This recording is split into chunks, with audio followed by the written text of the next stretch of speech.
You know what? It's been a long time since games journalists have drew my ire, and in that time, especially last past couple of weeks, these guys have me losing my mind. I've been distracted by all the games that are coming out. I can't hold my tongue any longer. I'm going to crash out over this. I've seen everything from flat out rewrites to history, completely ignoring verifiable facts, pressuring developers to change their games based on things that never even happened, biased surveys using data to try to change our perspective on who actually plays games. These guys have been running the entire gambit. Now all of a sudden, Ubisoft is one of the greatest developers of all time. The Hogwarts Legacy boycott was a success. And oh, by the way, 50%, more than 50% of players are actually women today, which doesn't make any sense to me because only 5% of the people subscribed to this channel are women, which is actually a pretty high number. It must be the hair. You know, one of the reasons why there is so much distrust for the media is that I think that from a lot of people's perspective, games media is basically the exact same thing as legacy media in their eyes. It's just something that just does not represent the common person. It is constantly always pulling in a direction that is against the curve. It's against the grain of it's not what we want. As simple as that. And it's constantly misrepresenting our opinions, our concerns, and our complaints for the industry, all for their own gain. So today I want to talk about that distrust in games media, because regardless what other people think, I still think written media matters. So we're going to talk about the stories that they've spun, the damage that's done, and if these guys don't start representing the players, they're not going to be representing anyone. But before that, a word from today's sponsor, Displate. These guys are back with a massive discount. For the entire month of October, you can get 33% off when you buy 1 or 2 displays, or 38% off when you buy 3 or more. Just use code LEGENDARY at checkout, and you'll be able to get the best deal that they're offering right now. They've also sent me their entire full set of licensed Path of Exile 2 prints. They all look incredible, guys. Seriously, the detail, the color, the texture, it's some of the best prints of game art that I've seen on metal. And I'm going to be honest, it's getting to the point where I am running out of wall space. That's how good these things look. If you haven't tried Displate before, they make premium metal posters that mount magnetically, no tools, no wall damage. You just stick a magnet to the wall and snap the poster on. They've got over 1 million designs, from games to anime to movies to tech, fantasy art, original anime, limited edition prints that you're not going to find anywhere else. These guys have everything. So whether you're starting your first collection or adding a few more to the lineup, use code LEGENDARY at checkout and hit the link in the description. You get 33% off for 1 to 2 displays, 38% off for 3 or more, only during the month of October. Thank you to Displate for sponsoring today's video. We have witnessed a media apocalypse over the past couple of years. The death and resurrection of Game Informer, Polygon being gutted and sold off to Vox Media, Kotaku facing the exact same thing under GO Media, and IGN's parent company, Ziff Davis, consolidating the entire gamer network, Eurogamer, Rock, Paper, Shotgun, and more. It's been a bloodbath for written games media. The only bright spot has been SkillUp, launching his own publication through the support of its YouTube audience, a path that I would like to follow one day myself because I think it matters. We need journalists that are on the ground, investigating the truth, exposing corruption, informing the people, and representing their voices. But that's just not what we're getting anymore. It's why so many of them are losing their relevance and their jobs. The ideals that I just listed to define journalism now sound almost naive when I say it out loud. Over the years, as a society, we have grown more polarized and politicized. The art of journalism has been twisted into something else, a mouthpiece for access, for industry narratives, for social agendas and political causes, everything except for the people that it's meant to represent. What finally sent me over the edge recently was the reaction to Ubisoft canceling an Assassin's Creed game that would have been set in post-Civil War America, where you would play as a former slave taking on the KKK. That is a killer premise for this franchise. The political turmoil of that era, the danger of trying to blend in when the whole world is watching you, the ways that the Templars could have been manipulating division for their own gain. It practically writes itself. Django Unchained, Assassin's Creed. Except for, of course, it wouldn't have been any of those things because it was Ubisoft. Under any other publisher, this idea could totally work. It could have been bold, dark, powerful, witty, but not here. Somewhere along the way, all of a sudden, the Ubisoft part of this sentence just got stripped away entirely. Like, people are pretending like it doesn't matter who's actually making the game. You have people on social media and games media that are saying things like, this game would have been massive if it came out a bit after Django Unchained when people were scared and embarrassed to be white supremacists. We lost the greatest Assassin's Creed game ever. And these posts just kept going with tens of thousands and hundreds of thousands of likes. Games media then jumped on the bandwagon with PC Gamer writing an article titled, Ubisoft reportedly canceled an Assassin's Creed game that was set in American Civil War because of Yasuke backlash and political turmoil in the US, where they would then write later in the article, it is, in other words, an intensely fraught topic in the US, a point driven home by the reaction to Yasuke in Assassin's Creed Shadows, which was ugly, to put it mildly. That reaction also exposed the soft underbelly of Ubisoft's leadership in response to the noise from the worst corners of gamerdom. CEO Yves Guillemot said in September 2024, our goal is not to push any specific agenda, and its intent is simply to make games for fans and players that everyone can enjoy. Ironically, the people who actually make those games seem less reticent about standing up for themselves and their work, but they're not the ones who make the final decision on what does and doesn't get made. The Gamer followed this up with an article titled, It's Unbelievable That Assassin's Creed Canceled Its Coolest Concept Ever, where they said that the game was canceled because of fake controversy around Assassin's Creed Shadows, later calling them cowards as they claim that global politics are swinging hard to the right and they are taking the easy way out. Then later, and unwittingly or purposefully, completely ignored a very important piece of context where they said, it shouldn't be controversial for games to unequivocally take a stand that the Ku Klux Klan is bad, slavery is bad, and pushing back against oppression is good. Red Dead Redemption 2, frequently hailed as one of the greatest games of all time, features many instances where you do exactly this. For that matter, it shouldn't have been controversial that Yasuke was put in a video game. Excuse me, but that's not the direction I thought this was going, and there is no equivalence between Red Dead Redemption 2 letting you chase down the Klan and Ubisoft shoehorning an obscure figure from Japanese history into the lead role of Assassin's Creed. That is a mile-wide leap, my friend, and it's insane how far people will go and how far they will stretch to rewrite history just to justify it or inflate the fame of the character. Forbes took it all further with their article titled An Assassin's Creed Civil War Game Was Canceled Because Yasuke Reaction US Politics, where they divine why the game was canceled, raising the status of Yasuke even further, writing, the lead up to the release of Assassin's Creed Shadows was overwhelmed by a culture war controversy that the game was using legendary historical Black Samurai Yasuke that sparked both endless debates about whether he really was a samurai in history and general disdain for the idea that AC finally had a game set in Japan but was using a black man instead of a Japanese male lead. There was a second lead, a Japanese woman, who was largely ignored. Now, Yasuke isn't just historical, he's legendary. Jeez, man, the framing of this is what drives me up the wall. Sure, yeah, there were extremists that were targeting the game and the developers for some of the worst reasons, but the vast majority of criticisms came from a place of sincerity and quality. People can tell when a character is being forced in to be able to play on political talking points for profit, tokenizing identities to be able to sell copies, and the end result is always the same, a soulless, shoehorn product that nobody wants, like Assassin's Creed Shadows. I mean, just look at that game. The intro to Yasuke is one of the strangest things that I've ever seen. Nobunaga looks the guy in the eyes and says, you're going to change this country. You're a powerful man. That's it. That's the background of that character. It is just so awkward and so forced. And when you compare that to Nawe, the Japanese lead, who actually has a coherent backstory and a decent character arc, it's night and day. Because of Yasuke and the social discourse around him becoming a lightning rod, these writers just want to ignore any real context. Why wouldn't players want to play a post-Civil War game about a former slave made by Ubisoft? Players do not trust them to make a good game or do justice to a story like that. And honestly, these journalists don't either. They have been publishing pieces criticizing Ubisoft's design philosophy for nearly a decade. So how are you going to sit here and tell me that we're missing out on some great game from the company that has spent the past 10 years pulling out some of the worst open world stories, UI, and monetization schemes in the entire industry?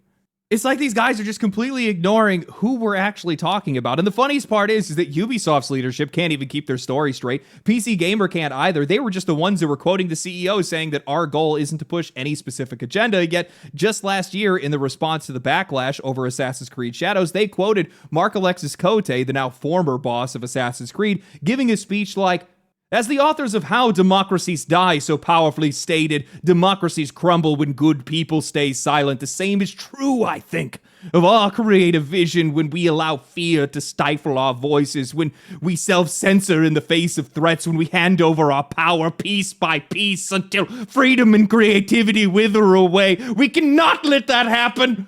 It's time for us creators to stand firm in the commitment to our values by telling stories that inspire, that challenge, and help people to connect. Our silence cannot become complicit, said the guy who quit the company just after they sold Assassin's Creed to China. Whatever happened to not backing down there, Marky boy? This is all just pure performative altruism, trying to frame corporate content decisions as some grand act of moral courage, and it's painfully two-faced. Ubisoft doesn't even believe in the things that they're claiming to stand for, and that's why their stories suck in the first place. This is a company that has spent the last decade silencing its own employees through workplace abuse, cover-ups, and mass layoffs, but suddenly, when there's a PR angle to exploit, they're the guardians of democracy. So when I hear all this outrage over a canceled Assassin's Creed game, it's all just virtue signaling that ignores the most important context of all. Ubisoft would have been the one that's making it. How are people pretending like Ubisoft still makes good games? The irony here is wild. The Gamer article literally mentions Red Dead Redemption 2 as proof that this idea could work, as if that comparison makes any sense at all. Yeah, that game pulled it off because it was Rockstar. There is a massive difference there. That's like saying this 5-star Italian restaurant made the best spaghetti that I've ever had, so why shouldn't Taco Bell make it too? It feels like I'm just living in an alternate reality, like everybody collectively forgot that Ubisoft has lost over 90% of its market value, circling the drain, barely hanging on to its place in the stock exchange. In its current state, this is a company that under no circumstances could ever do any justice to a game like this. Yet we have people that are parading it around like we are missing out on the greatest game ever because of online racism, instead of the company that's so bad that it's lost 90% of its value and had to sell out to China. What are we talking about here? This is exactly what is driving players and readers away.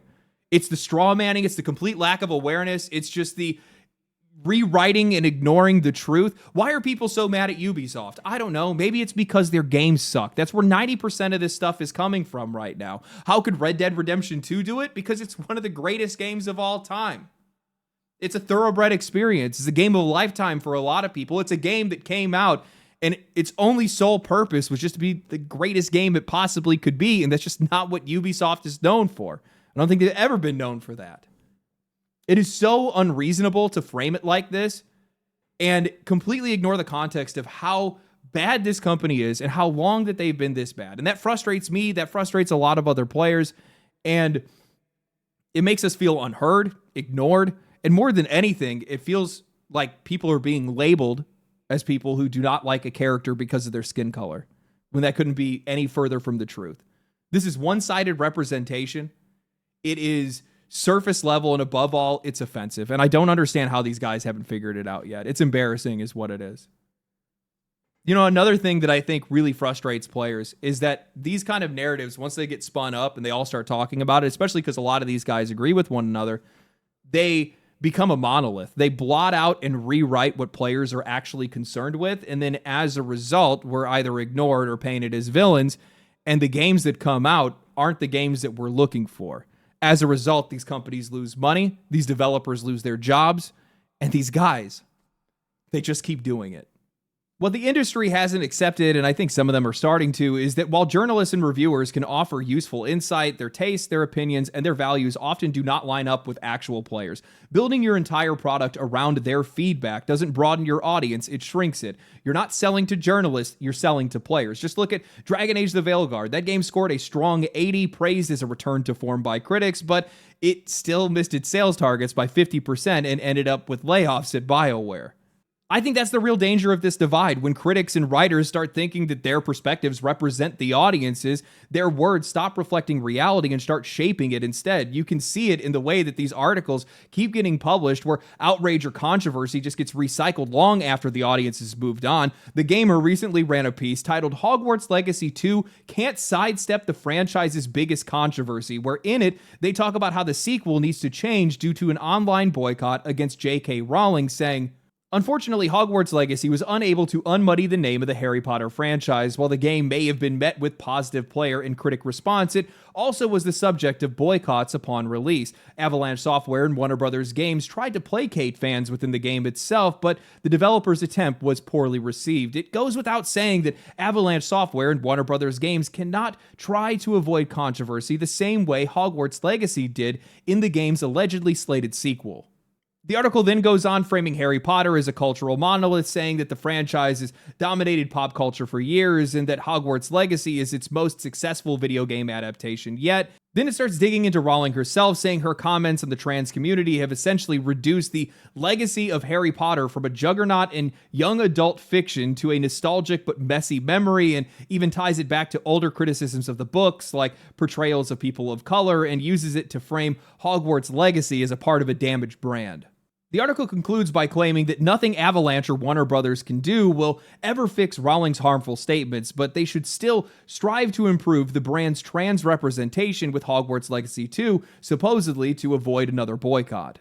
Ah yes, the famous boycott that led Hogwarts Legacy to sell a pathetic 34 million copies, being the first game in 15 years to outsell Call of Duty. If you ignore Grand Theft Auto, now we're talking almost 2 decades. This was one of the most inconsequential terminally online boycotts in history. The only real outcome here was a wave of harassment towards streamers who played the game, including the popular VTuber Pikami, who ended up retiring because of the attacks. Attacks, mind you, that had nothing to do with Avalanche, Warner Brothers, or even Hogwarts Legacy itself. J.K. Rowling had no direct involvement with the game beyond licensing its IP.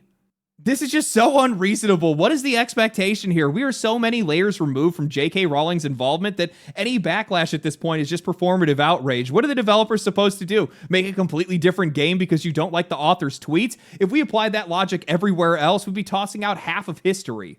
Man, this is exactly how games get ruined, and if we go and we compare this to the Assassin's Creed talk we were just having earlier, it becomes painfully clear that representation was never the issue. It's quality, it's authenticity. Hogwarts Legacy didn't face any backlash from those these journalists are claiming are the worst in gaming right now, while that game had a widely diverse cast and a trans character, and it's because it treated its characters and its world with sincerity. That inclusivity felt natural, not forced, because those characters actually fit the story, the setting, and the world that the developers were trying to build, and this kind of framing does a lot of damage, not just to players, but to the entire industry. When these journalists keep rewriting the story to be able to fit whatever social narrative, it is sending the wrong message to the developers about what audiences actually want. It teaches them to fear backlash that doesn't actually exist, to chase approval that doesn't even matter, and to try to build their games around appeasement instead of authenticity. This is the exact same thing that they're claiming to fight against with Assassin's Creed Shadows, but they're doing it to Hogwarts Legacy.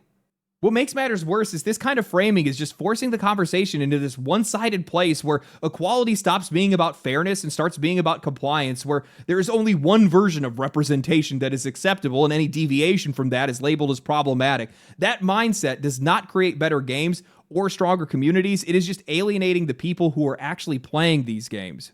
And you know, this disconnect is getting worse than I ever thought. It's no longer limited to articles. It's now built into how this industry is measuring itself. Just look at the recent ESA survey that's been circulating around. Some of you guys have probably seen this. It's the one that's claiming to show who's actually playing games in 2025. Every few years, the ESA releases a new power of play. It's a report that's meant to define who gamers are and what they value. On the surface, it looks legitimate, clean charts, global data, positive messaging, but once you dig in, this entire thing falls apart.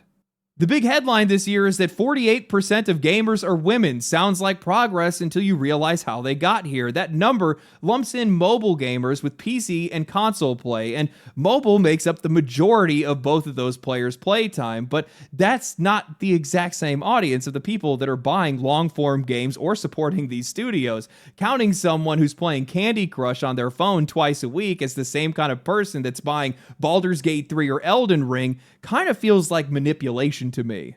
Then we get into the methodology, how these guys actually collected this data. The ESA only surveyed 1,000 people per country, and it was a panel-based sample, meaning that the participants were not chosen randomly, but they were from groups that already signed up for surveys. That's a built-in bias. And their definition of active gamer is anyone that plays 1 hour a week. That is not a representative sample. But maybe that's the point, because the ESA is not some neutral research group. It's a lobbying arm funded by major publishers. This year's report was made with Video Games Europe, the same organization that's fighting against the Stop Killing Games movement and games preservation rights. When the people that are shaping policy are also the ones that are shaping the data, you're not getting a snapshot of players, you're getting what they want you to believe. And believe it, people did. Man, how fast these narratives can spiral once they're out in the wild. Variety picked this up and used that same misrepresented ESA data to somehow up the number, claiming that women now make up to 52% of gamers. Guys, we're outnumbered. Man, this makes total sense to me now. When you see how quickly these stories spread and you look at the direction that games have gone in the past couple of years, it's not hard to see the pattern here. What started as a male-centric hobby built around male-driven franchises has slowly but surely softened, reshaped, or in some cases completely overhauled to be able to chase an audience that doesn't actually exist. That's why some of these games are failing. If you strip out the mobile data or look at some of these core genres just by themselves, who's actually playing specific genres, the idea that women make up 48%, let alone 52% of gamers, completely falls apart. I mean, Capcom proved this themselves last year. They released survey results showing that their audience was 82% male and 14% female. Data gathered directly from people who are actually playing their games. That's the difference between marketing demographics and player demographics.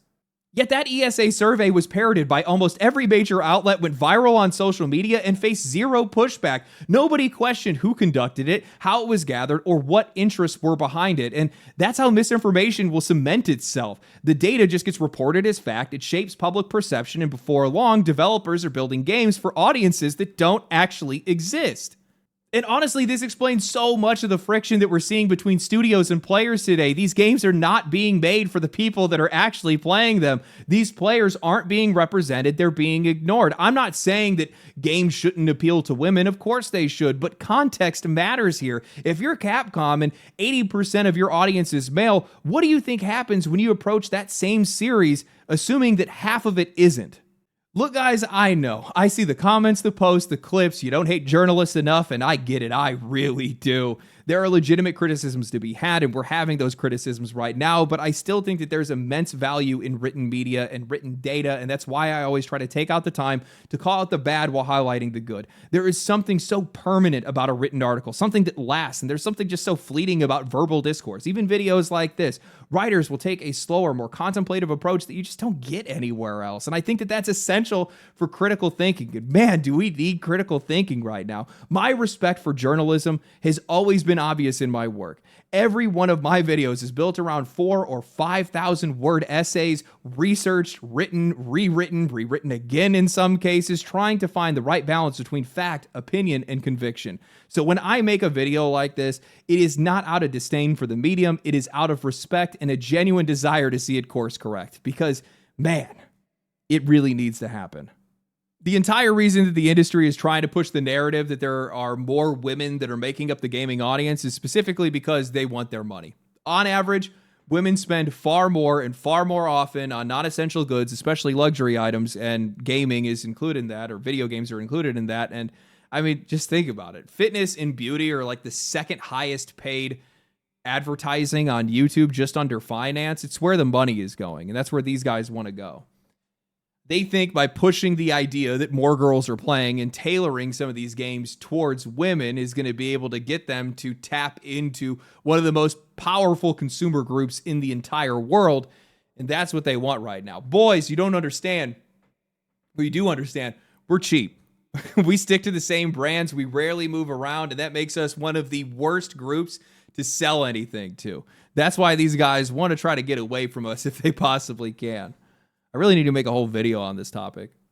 The problem is, and this isn't me saying that girls don't play video games. It's obvious that girls do play video games. I know plenty of women that play video games. But the problem is that our interests rarely align, especially in entertainment and in art.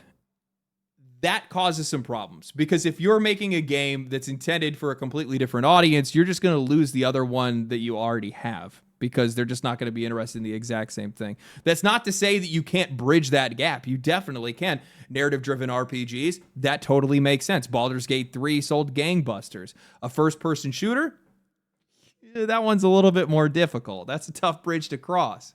A third-person hack and slash action game, that's another tough one to try to get past.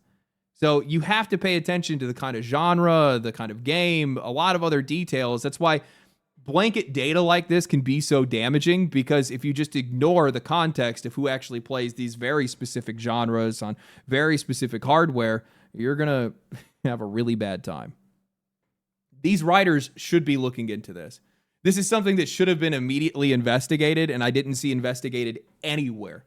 And they should be paying attention to the interests of where these surveys are actually coming from. But I think in a lot of cases, they just want to hop onto the pop cultural event that can pop up from some of this stuff and just run with the narrative itself. And, you know, I recently saw a graph that came out that said that 50% of articles today are AI written. That is because you are making yourself a disposable asset. People do not want to listen to somebody that isn't representing them. And right now, I don't think a lot of people feel like they're being represented. That's up to you to make yourself indisposable. Anyway, hope you guys enjoyed the video. If you guys did enjoy the video, like the video, subscribe to the channel, comment down below. Let me know what you guys thought about all of this. I've been boiling over the last couple of weeks. But yeah, if you guys want to, come follow me on Twitch, follow me on Twitter. Outside of that, stay cool, stay righteous, stay safe. I'll catch you guys in the next one. Peace. Family, family, family, family.